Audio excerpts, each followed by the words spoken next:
নাও করো রক্ষাবন্ধন সেলিব্রেশন। তুমি একটা সানা আগে বেঁধে দেবো, কোনোদিন মনে নেই ওর আগের বছর কি বেঁধেছে না বেঁধেছে।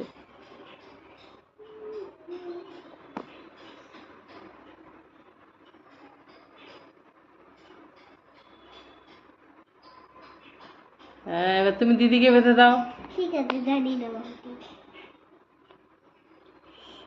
কেমন করে বাঁধতে হয়? হ্যাঁ, আমি ঢুকতে পারছি না। সানা একটু হেল্প কর। সরি। ওকে একটা ইয়ে খাইয়ে দে, মিষ্টি প্রসাদ খাইয়ে দে, মুখ মুখে দিয়ে দে। হ্যাঁ কর মিষ্টি মুখ, পুরোটা দিয়ে দে। হ্যাঁ না, আর তুমি দিদি ভাইকে খাইয়ে দাও। হ্যাঁ করো, হ্যাঁ। তুমি বাঁধতেও পারলে না ওকে, বেঁধে দাও, এরপর বেঁধে দাও।